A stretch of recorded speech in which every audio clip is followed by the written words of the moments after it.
जय माँ ब्रह्मचारिणी, ब्रह्मा को दिया ज्ञान। नवरात्रि के दूसरे दिन सारी करते ध्यान। शिव को पाने के लिए किया है तपधारी। ओम नमः शिवाय जप कर शिव की बनी वो प्यारी। या देवी सर्वभूतेषु ब्रह्मचारी रूपेण संस्थिता। नमस्तस्यै नमस्तस्यै नमस्तस्यै नमो नमः। जय माता दी। आज के दिन माता ब्रह्मचारिणी की पूजा की जाएगी। इस दिन कथा को सुनने से लंबी आयु का आशीर्वाद मिलता है, सभी सुख प्राप्त होते हैं और व्यक्ति के सभी कार्यों में सफलता मिलती है। तो प्रिय भक्तजनों, आप इन दुर्लभ कथाओं को बड़ी ही श्रद्धा और प्रसन्नचित मन से पूरा अवश्य सुनिए। और यदि आप कथा को सुन रहे हैं, माता रानी के भक्त हैं, तो वीडियो को लाइक करके कमेंट बॉक्स में जय माता दी जरूर जरूर लिखिए। माता रानी सदैव आपकी झोलियां भरती रहे। माँ ब्रह्मचारिणी देवी का स्वरूप पूर्ण ज्योतिर्मय और अत्यंत भव्य है। उनके दाहिने हाथ में जप की माला, बाएं हाथ में कमंडल रहता है। अपने पूर्व जन्म में जब यह हिमालय के घर पुत्री के रूप में उत्पन्न हुई थी, तब नारद जी के उपदेश से उन्होंने भगवान शंकर को पति के रूप में प्राप्त करने के लिए अत्यंत कठिन तपस्या की। इसी दुष्कर तपस्या के कारण इन्हें ब्रह्मचारिणी के नाम से अभिहित किया गया। 1000 वर्ष उन्होंने केवल फल मूल खाकर व्यतीत किए। 100 वर्षों तक केवल शाक पर निर्वाह किया। कुछ दिनों तक कठिन उपवास रखते हुए देवी ने खुले आकाश के नीचे वर्षा और धूप की भयानक कष्ट सहे। इस कठिन तपस्या के बाद 3000 वर्षों तक केवल जमीन पर टूटकर गिरे हुए बेल पत्रों को खाकर वे भगवान शिव की आराधना करती रहीं। इसके बाद उन्होंने सूखे बेल पत्रों को भी खाना छोड़ दिया और कई हजार वर्षों तक वे निर्जल और निराहार रहकर तपस्या करती रहीं। पत्तों को भी खाना छोड़ देने के कारण एक नाम अपर्णा पड़ गया। कई हजार वर्षों की इस कठिन तपस्या के कारण ब्रह्मचारिणी देवी का शरीर एकदम क्षीण हो गया। उनकी यह दशा देखकर उनकी माता मैना अत्यंत दुखी हुई और उन्होंने इन्हीं कठिन तपस्या से वृत करने के लिए आवाज दी, ओ उमा। तब से देवी का नाम एक उमा भी पड़ गया। इस तपस्या से तीनों लोकों में हाहाकार मच गया।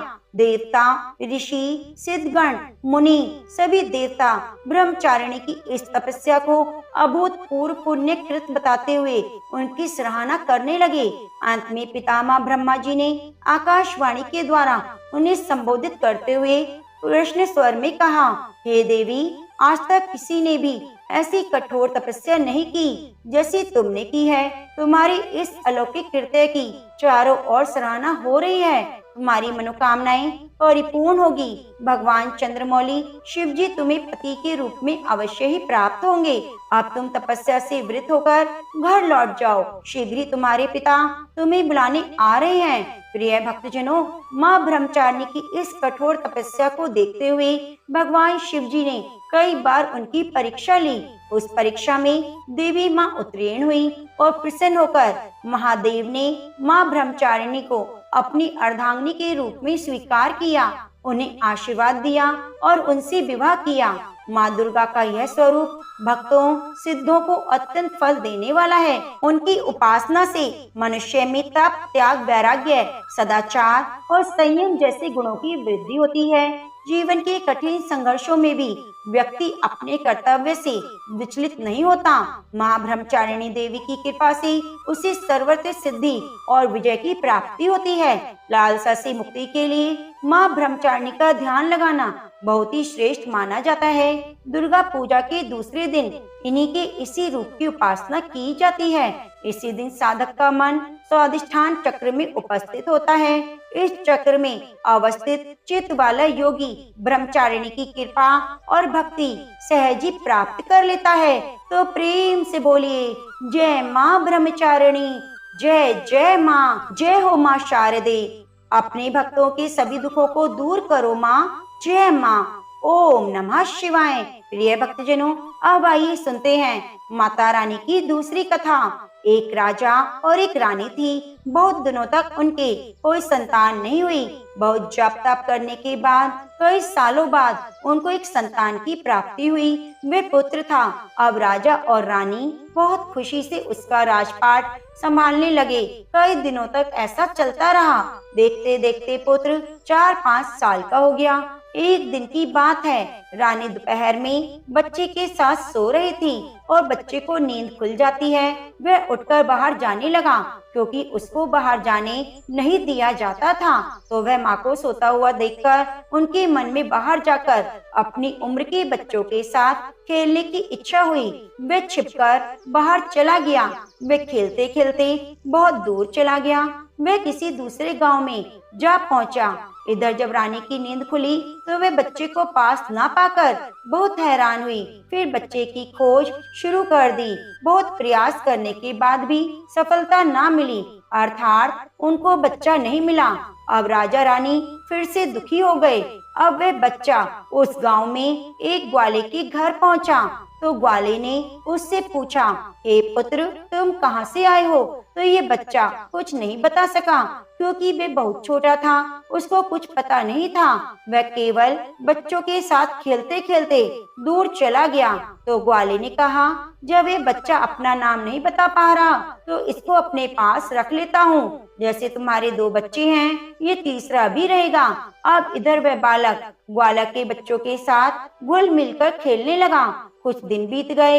एक दिन ग्वाले की नजर उस बच्चे के हाथ पर पड़ी तो उसने देखा उसके हाथ पर किसी का नाम लिखा हुआ है। तो वह बच्चे से पूछता है, हे पुत्र, ये किसका नाम है?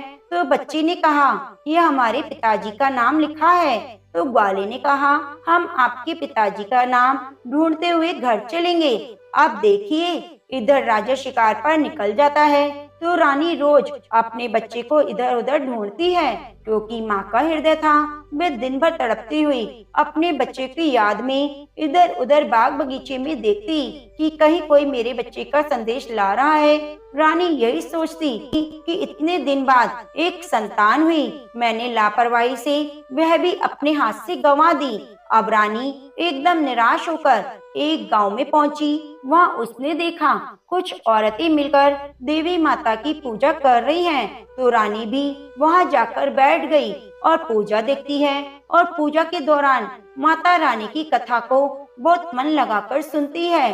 पूजा समाप्त हो जाने के बाद सभी सुहागिन रानी को प्रसाद देती हैं। तब रानी ने पूछा, बहन, आप किसकी पूजा कर रही हो? हमें भी बताइए। तब सभी सुहागिनों ने कहा, यह माँ भवानी की, माँ दुर्गा की पूजा हो रही है। माता बहुत दयालु है। वे अपने भक्तों के कष्टों को पल भर में दूर कर देती है। बस ध्यान लगाने वाली बात है। तब तक आपकी मनोकामनाएं पूरी हो जाती हैं। अब आपकी मनोकामनाएं पूरी हो जाएंगी तो आप तुरंत देवी की पूजा करो। उनकी पूजा को कभी भी टालना नहीं चाहिए। तो रानी अपने मन में सोचती है, अगर माँ भवानी, माँ दुर्गा ने हमारा बच्चा सकुशल घर पहुँचा दिया तो मैं भी सभी सुहागिनों के साथ माता रानी की पूजा करूंगी। उधर रानी का यह मन्नत मांगना हुआ। इधर ग्वाला बच्चे को लेकर पिता की तलाश में निकल पड़ा। कई जगह ढूंढते हुए काफी देर बाद गांव के किनारे पहुंचा। तो एक व्यक्ति से पूछा, भैया, इस नाम के व्यक्ति को क्या आप जानते हैं? तो वह आदमी ने बताया, हाँ भैया, ये हमारे राजा का नाम है। उनका पुत्र खो गया है। क्या यही उनका पुत्र है? यह बतलाकर ग्वाले को घर का पता बताया। ग्वाला जब बच्चे को लेकर राजा के द्वार पहुंचा, रानी ने अपने बच्चे को देखकर लिपटकर रोने लगे और बार बार ग्वाले का धन्यवाद करने लगे। तो राजा ने पूछा, भाई, इसको आपने कहाँ पाया? तो वह बोला, राजा साहब, यह बालक घूमते घूमते हमारे घर आ पहुंचा था। तब हमने इसका पता पूछा तो बालक कुछ बता नहीं सका। एक दिन खेलते खेलते जब मेरी नजर इसके हाथ पर पड़ी तो उसका नाम लिखा हुआ था। उसी नाम के सहारे हमने आपको पहुंचाया है। प्रिय भक्तजनों, रानी की खुशी की तो सीमा ना रही। रानी ने राजा से कहा, ग्वाले को खूब धन दौलत देकर विदा कीजिए। लेकिन ग्वाले ने कुछ नहीं लिया और कहा, जितनी खुशी आपको है आपका पुत्र पाकर, उतनी खुशी मुझे भी है। मैंने आपकी धरोहर को आप तक पहुंचाया है। अंत में ग्वाले को धन देकर विदा किया। अब रानी को तुरंत याद आया कि उसने माता रानी की मन्नत मांगी थी, उनकी पूजा करने और नवरात्रि व्रत करने का। रानी ने राजा से कहा, मैंने माता रानी की मन्नत मांगी थी, हमें नवरात्रि व्रत करना है, हम नवरात्रि का व्रत करेंगे। घर की कुछ स्त्रियों को निमंत्रण दीजिए, तुरंत माँ भवानी की पूजा कीजिए। रानी ने तुरंत माता रानी की पूजा करने वाली सभी सामग्री इकट्ठा करवाई। माता रानी की पूजा की व्यवस्था की। सभी सुहागिनों ने मिलकर माता रानी की पूजा की और माँ भवानी दुर्गा माता के गीत गाए। सुहागिनों को माता रानी की कथा आती थी, उन्होंने कथा सुनाई और फिर अंत में मिलकर सभी ने आरती की और माता रानी का जयकारा लगाया, उनसे प्रार्थना की, हे माँ, जिस तरह आपने हमारे संकट दूर किए, ऐसे जो भी आपको याद करे आप उनके संकटों को दूर करना। उनसे प्रार्थना की, हे माँ, जिस तरह आपने हमारे संकट दूर किए, ऐसे जो आपको याद करे आप उनके भी संकटों को दूर करना। माँ, आपका स्वभाव बड़ा दयालु है, बड़ी ही सहज है, आप बड़ी ही कृपालु हैं। जय माता रानी। हे भवानी, जिस प्रकार आपने रानी के बच्चे को वापस किया, उसकी गोद भरी, उसी प्रकार जीवन में खुशियाँ लौटाई, उसी प्रकार सभी माताओं की गोद को हरा भरा रखना, सभी के घर में सुख समृद्धि लाना। जय माँ भवानी। ओम नमः शिवाय। जनों, अब आइए सुनते हैं माता तारा रानी की कथा। एक समय की बात है, माँ भगवती को मनाने वालों एक राजा स्पर्श भी थे। वे दिन रात उनकी पूजन अर्चन में लीन रहते। राजा को किसी चीज की कमी ना थी, बस उन्हें बच्चे की ख्वाहिश थी। सालों से बच्चा नहीं होने के कारण राजा निराश रहा करता। एक दिन राजा की भक्ति से खुश होकर माँ भगवती ने सपने में आकर उसे 2 बेटी होने का वरदान दिया। आशीर्वाद मिलने के बाद राजा के घर पर एक बेटी पैदा हुई। बेटी पैदा होने की खुशी में राजा ने सबको दावत दी और बेटी की कुंडली दिखाने के लिए पंडितों को बुलवाया। सबने राजा से एक बात कही, यह साक्षात देवी का स्वरूप है, इसके कदम जहाँ पड़ेंगे वहाँ खुशियाँ ही खुशियाँ होंगी, ये भगवती देवी की भक्त होगी। इतना कहकर पंडितों ने लड़की का नाम तारा रख दिया। कुछ समय के बाद मंगलवार के दिन राजा के घर एक और बेटी पैदा हुई। ज्योतिषियों ने इसकी कुंडली बनाई और उदास हो गए। राजा ने जब उदासी का कारण पूछा तो बताया, यह लड़की आपके जीवन में खूब सारा दुख लेकर आएगी। राजा ने ज्योतिषियों से पूछा, आखिर मैंने कौन से खराब कर्म किए कि इसने मेरे घर जन्म लिया? ज्योतिषियों ने बताया, आपकी दोनों बेटियां राजा इंद्र की अप्सराएं हुआ करती थी। इनमें बड़ी का नाम तारा और छोटी का नाम रुक्मण था। एक दिन दोनों मिलकर धरती पर सैर करने गई। दोनों ने यहाँ पहुंचकर एकादशी के दिन व्रत रखा। तारा ने अपनी छोटी बहन से कहा, आज एकादशी का व्रत है, इसलिए बाजार जाकर कुछ ताजे फल ले आओ, लेकिन वहाँ कुछ खाना मत। रुक्मण बाजार फल लेने गई। वहाँ उसने मछली के पकोड़े बनते देखे और झट से खा लिया। अपनी दीदी के लिए कुछ फल ले लिए। रुक्मण से तारा ने पूछा, तुम अपने लिए फल क्यों नहीं लाई? तो उसने जवाब दिया कि मछली के पकोड़े में खाकर आई हूँ। राजा ने गुस्से में कहा, तुम पापिन हो, एकादशी के दिन तुमने पकोड़े खाए, ऐसे खराब कर्म के लिए मैं तुम्हें छिपकली बनने का श्राप देती हूँ। अब उसी जंगल में तारा की बहन छिपकली बनकर रहने लगी। वहाँ एक जंगल में जाने माने ऋषि गोरखनाथ जी भी अपने शिष्यों के साथ रहते थे। उनके शिष्यों में एक बहुत ही घमंडी था। अपने घमंड के चलते वो शिष्य कमंडल में पानी भरकर एकांत में बैठकर तपस्या करने लगा। तभी एक प्यासी गाय वहाँ आई। उसने सीधे अपना मुंह कमंडल में डाला और पानी पी लिया। पानी पीने के बाद जैसे ही गाय अपना मुंह बाहर निकालने लगी तो कमंडल नीचे गिर गया। ऋषि का ध्यान भंग हो गया। ऋषि ने देखा गाय पानी पी गई। गुस्से में ऋषि ने गाय को एक चिमटी से बुरी तरह घायल कर दिया। इस बात की जानकारी जब गुरु गोरखनाथ को पड़ी तो तुरंत गाय को देखने के लिए जैसे उन्होंने गाय की हालत देखी, वैसे ही घमंडी शिष्य को आश्रम से बाहर निकाल दिया। कुछ दिनों के बाद गौ माता पर किए गए अत्याचार से होने वाले पाप को कम करने के लिए एक यज्ञ करवाया। इस यज्ञ के बारे में गाय को चिमटे से मारने वाले घमंडी शिष्य को पता चला। वह सीधा पक्षी का रूप धारण करके यज्ञ स्थल पर पहुंच गया और भोजन में अपनी चोंच से मरा हुआ सांप डाल दिया। किसी को इस बात की खबर नहीं थी। ये सब होते हुए तारा से श्राप मिलने वाली छिपकली रुक्मण देख रही थी। उसके मन में आया कि इसे खाकर सारे लोग मर जाएंगे। सबकी जान बचाने के लिए छिपकली बनी रुक्मण सभी लोगों के सामने भोजन पर गिर पड़ी। लोगों ने छिपकली को खूब कोसा और बर्तन को खाली करने के लिए उसी वक्त भंडारा करने वाले को खाने में मरा हुआ सांप भी दिखा। तब कहीं जाकर उनको समझ आया कि छिपकली सबकी जान बचाने के लिए जानबूझकर भोजन में गिरी थी। एक छिपकली होने के बाद भी अच्छे विचार होने की वजह से यज्ञ में मौजूद सारे लोगों ने कहा, हमें छिपकली की मुक्ति के लिए प्रार्थना करनी चाहिए। पंडित ने आगे बताया, सबकी प्रार्थना से ही छिपकली तीसरे जन्म में आप जैसे राजा के घर बेटी के रूप में पैदा हुई। वहीं तारा ने दूसरा जन्म तारामती के रूप में लिया और अयोध्या के राजा हरिश्चंद्र से शादी की। इतनी सब बातें कहने के बाद पंडितों ने राजा स्पर्श को रुक्मण को मारने की सलाह दी। इस पर राजा बोले, मैं बेटी को नहीं मार सकता, ऐसा करना पाप होगा। फिर ज्योतिषियों ने कहा, एक संदूक में सोना चांदी लगाओ, उसके अंदर लड़की को रख देना, संदूक को पानी में बहा देना। सोना चांदी लगा देकर नदी से संदूक जरूर लेने आएंगे लोग और लड़की की जान बच जाएगी। राजा ने ज्योतिष के बताए अनुसार वैसा ही किया। नदी में सोना चांदी जड़ा हुआ एक संदूक देखकर काशी के पास ही एक भील ने उसे बाहर निकाला। उसके कोई बच्चा नहीं था, इसलिए उसने संदूक के अंदर की लड़की को पालने का फैसला लिया।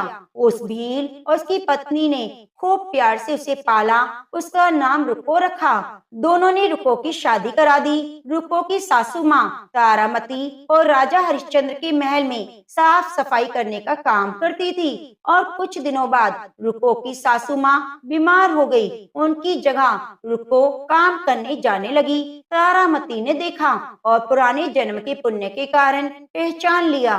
कहा, तुम मेरे साथ बैठ जाओ। रुको ने कहा, मैं तो भील हूँ, इसलिए आपके पास नहीं बैठ सकती। तब तारामती ने बताया, तुम पूर्व जन्म में मेरी बहन थी, तुमने एकादशी के दिन मछली खा ली, मैंने तुम्हें दंड देते हुए छिपकली बना दिया। अब तुम्हें मनुष्य जन्म मिला है। इस जन्म में माँ वैष्णो देवी की पूजा करके पुण्य कर्म करो। माँ की पूजा से तुम्हारी सभी इच्छाएं पूरी होंगी। तारामती की बात को सुनने के बाद रुको माँ वैष्णो देवी से एक बेटे के लिए प्रार्थना करती है।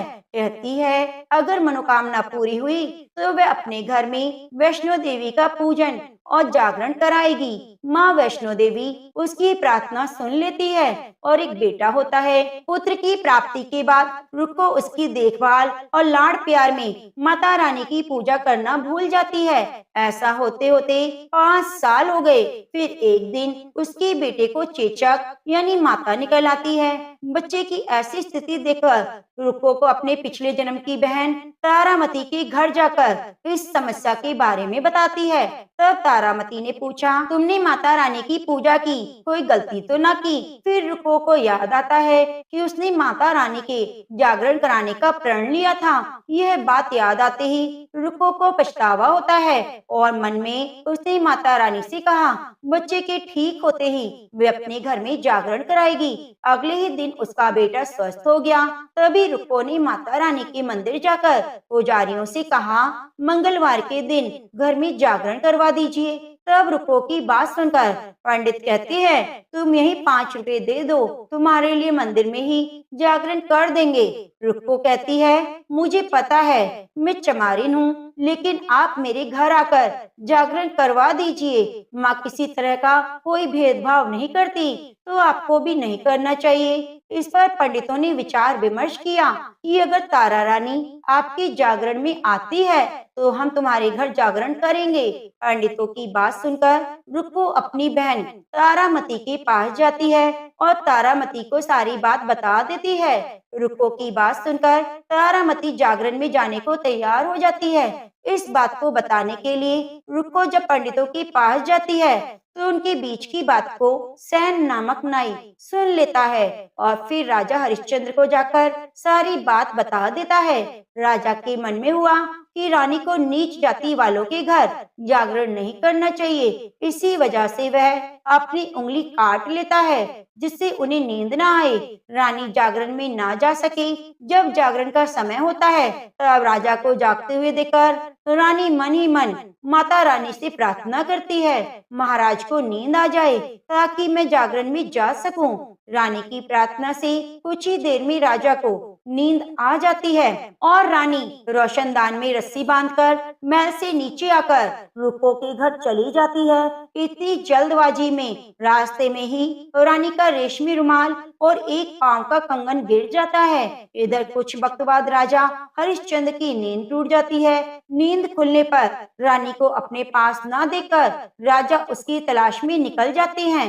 रानी को ढूंढते ढूंढते रानी का रुमाल और कंगन मिला। रानी की चीजों को अपने साथ लेकर राजा जागरण स्थल पर पहुंचते हैं। एक जगह चुपचाप बैठकर जागरण सुनने लगते हैं। माँ वैष्णो देवी की जयकारे के साथ जागरण खत्म होता है। सबको प्रसाद दिया जाता है। जब रानी अपने हिस्से के प्रसाद को झोली में डाल देती है, रानी का ऐसा करने पर लोग उनसे पूछते हैं, वे प्रसाद क्यों नहीं खाया? अगर आप प्रसाद का सेवन नहीं करती तो जागरण में आए लोग भी प्रसाद नहीं खाएंगे। तब रानी बोलती है, यह प्रसाद राजा के लिए था, अब आप मुझे प्रसाद दीजिए। फिर वे प्रसाद लेकर रानी सबके सामने खा लेती है। रानी के प्रसाद खाते ही जागरण में सभी मौजूद भक्तों ने भी प्रसाद खाया। उसके बाद रानी महल से निकल जाती है। तभी रास्ते में राजा को रोककर पूछते हैं कि तुमने नीच जाति के घर का प्रसाद खाकर खुद को अपवित्र कर लिया, तुमने मेरे लिए भी प्रसाद रखा, अब तुम उससे अपवित्र करना चाहती हो, अब मैं तुम्हें अपने महल में नहीं लेकर जा सकता। ऐसा बोलते ही राजा रानी की झोली को खोलकर देखता है तो उसमें प्रसाद की जगह गुलाब चंपा जैसे फूल, कच्चे चावल, सुपारी वाला पान नजर आता है। राजा चुपचाप रानी को अपने साथ महल में ले आता है। वहाँ रानी बिना माचिस के ही माता रानी के सामने दीप जलाकर राजा हरिश्चंद्र को हैरान करती है और बोलती है, माता के दर्शन करने के लिए बहुत त्याग करना पड़ता है, इसलिए आपको अपने बेटे रोहिताश्व की बलि देनी होगी, तभी माँ दुर्गा आपको दर्शन देगी। ये सुनकर राजा के मन में माँ के दर्शन की इच्छा होने लगी। उसने अपने पुत्र की बलि दे दी। बलि देने के बाद माँ दुर्गा शेर पर सवार होकर प्रकट होती है और राजा हरिश्चंद्र खुश हो जाते हैं। माँ दुर्गा ने तुरंत राजा के बेटे को दोबारा जिंदा कर दिया। इस चमत्कार को देखकर राजा हरिश्चंद्र खुश हुए। तभी राजा ने माँ की पूरी विधि विधान से पूजा की और गलतियों के लिए क्षमा मांगी। माँ दुर्गा ने राजा को खुश रहने का आशीर्वाद दिया और अंतर्ध्यान हो गई। तब राजा ने तारा रानी से कहा, मैं बहुत खुश हूँ, मुझे पत्नी रूप में तुम मिली। राजा हरिश्चंद्र, तारा रानी और रुक्मण तीनों अपनी मनुष्य योनि से छुटकारा पाकर देवलोक में चले जाते हैं। तभी से माँ वैष्णो देवी के जागरण में तारामती की कथा कहानी कही जाने लगी। तो प्रेम से बोलिए, जय माता दी। ओम नमः शिवाय। प्रिय भक्तजनों, अब आइए सुनते हैं सिद्धि कुंजिका स्तोत्र। नमः पार्वती पते हर हर महादेव। जय माँ भवानी। शिव जी बोले, देवी सुनो, मैं उत्तम कुंजिका स्तोत्र का उपदेश करूंगा, जिस मंत्र के प्रभाव से देवी का जप सफल होता है।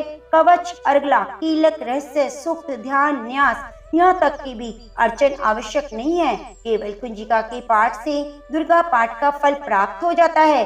अत्यंत गुप्त और देवों के लिए भी दुर्लभ है। हे पार्वती, इसे स्वयोनियों की भांति प्रयत्न पूर्वक गुप्त रखना चाहिए। यह उत्तम कुंजिका स्तोत्र केवल पाठ के द्वारा मारण, मोहन, वशीकरण, स्तंभन, उच्चाटन आदि उद्देश्यों को सिद्ध करता है।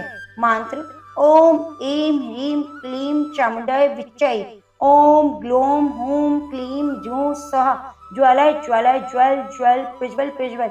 ऐं ह्रीं क्लीं चामुंडाय विच्चै। ज्वल हम शम लम शम फट स्वाहा। मंत्र में आए बीजों का अर्थ जानना संभव नहीं, आवश्यक भी नहीं और न वांछनीय है, केवल जप ही पर्याप्त है। हे रुद्र स्वरूपनी, तुम्हें नमस्कार है। हे मधु दैत्य को मारने वाली, तुम्हें नमस्कार है। कैटव विनाशिनी नमस्कार है। महिषासुर को मारने वाली देवी तुम्हें नमस्कार है। शुंभ का हनन करने वाली, निशुंभ को मारने वाली तुम्हें नमस्कार है। हे महादेवी, मेरे जप को जागृत और सिद्ध करो। एंकार के रूप में सृष्टि स्वरूपणी, क्रीम के रूप में सृष्टि पालन करने वाली, क्लीम के रूप में काम रूपिणी, बीज रूपनी देवी तुम्हें नमस्कार है। चामुंडा के रूप में चंड विनाशिनी और यकार के रूप में तुम वर देने वाली हो। विच्चयी रूप में तुम नित्य ही अभय देती हो। तुम इस मंत्र को स्वरूप हो। धाम धीम धूम के रूप में धूर जटी शिव की तुम पत्नी हो। बाम बीम बूम के रूप में तुम वाणी की अधीश्वरी हो। क्राम क्रीम क्रूम के रूप में कालिका देवी, शाम शीम शूम के रूप में मेरा कल्याण करो। हुम हुम हुंकार स्वरूपणी, जम जम जम नादिनी, भ्राम भ्रीम भ्रूम के रूप में कल्याणकारिणी भैरवी भवानी तुम्हें बार बार प्रणाम है। अम पम चम टम तम पम यम शम भीम धूम एम भीम हम शम धिजाग्रम धिजाग्रम, इन सबको तोड़ो और दीप्त करो। करो स्वाहा। पाम पीम पूम के रूप में तुम पार्वती पूर्णा हो। खाम खीम खूम के रूप में तुम खेचरी अथवा खिचड़ी मुद्रा हो। शाम शीम शूम स्वरूपणी सप्तशती देवी के मंत्र को मेरे लिए सिद्ध करो। ये कुंजिका स्तोत्र मंत्र को जगाने के लिए है। इसे भक्तिहीन पुरुष को नहीं देना चाहिए। हे पार्वती, इसे गुप्त रखो।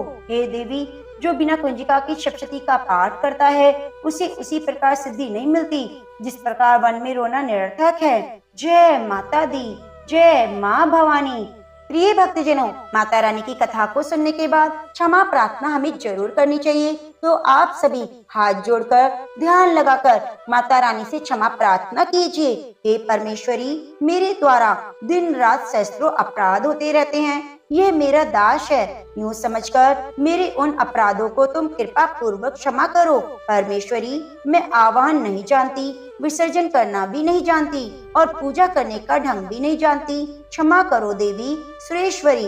मैंने जो मंत्रहीन, क्रियाहीन, भक्तिहीन पूजन किया है वह सब आपकी कृपा से पूर्ण हो। सैकड़ों अपराध करके भी जो तुम्हारी शरण में जा जगदम्बा कहकर पुकारता है उसे वह गति प्राप्त होती है जो ब्रह्म आदि देवताओं के लिए भी सुलभ नहीं। जगदम्बिके, मैं अपराधी हूँ किंतु तुम्हारी शरण में आई हूँ। इस समय दया का पात्र हूँ। तुम जैसा चाहो वैसा करो। हे देवी परमेश्वरी, अज्ञान से, भूल से और बुद्धि भ्रांत होने के कारण मैंने जो न्यूनता और अधिकता कर दी हो वे सब क्षमा करो। प्रसन्न हो देवी सच्चिदानंद स्वरूपा परमेश्वरी, जगन माता कामेश्वरी, तुम प्रेम पूर्वक मेरी यह पूजा स्वीकार करो। मुझ पर प्रसन्न रहो। देवी सुरेश्वरी, तुम गोपनीय से भी गोपनीय वस्तु की रक्षा करने वाली हो। मेरे निवेदन किए हुए इस जप को ग्रहण करो।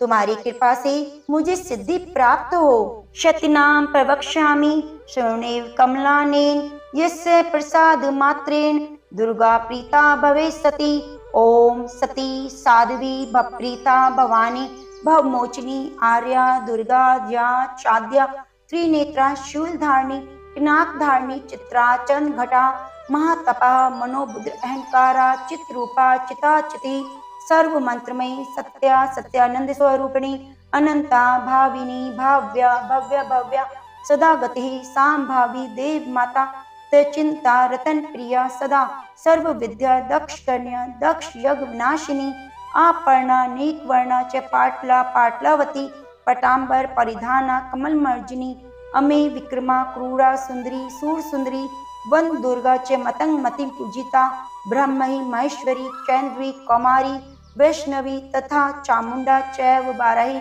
लक्ष्मी स्पृशकृति विमलोत्कर्षणी ज्ञाना किर्या नित्य च बुद्धिधा बहुला बहुल प्रेमा सब वाहन वाहना निशुंभ शुंभ हननी महिषासुर मर्दिनी मधुकैटव हंत्री च चंडमुंड विनाशिनी सर्वासुर विनाशा च सर्वदानव घातिनी सर्व शास्त्र में सत्य सर्वास्त्र धारिणी तथा अनेक शस्त्र हस्ता च अनेक अस्त्र धारिणी कुमारी चैकन्या च किशोरी युक्ति यति अप्रौढ़ा चैप्रौढ़ा च वृद्ध माता बलप्रदा महोदरी मुक्तकेशी घोर रूपा महाबला अग्निज्वाला रौद्रमुखी काल रात्रि पार्श्वनी नारायणी भद्रकाली विष्णु माया जलोदरी शिवदूती करालित अनंता परमेश्वरी कात्यायनी च सावित्री प्रत्यक्ष ब्रह्मवादिनी य इदं पर्पेटि नित्यं दुर्गानां शताष्टकं न साध्यं विद्यते देवी त्रिषु लोकेषु पार्वती।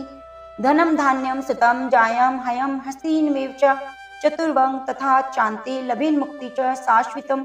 कुमारीं पूजयित्वा तु ध्यात्वा देवी सुरेश्वरीं पूजयेत् परया भक्त्या पठेनां शताष्टकं तस्य सिद्धिर्भवेत् देवी सर्वे सुरवरेरपि राजानो दास्तां यान्ति राष्ट्रेवाप्नुयात्।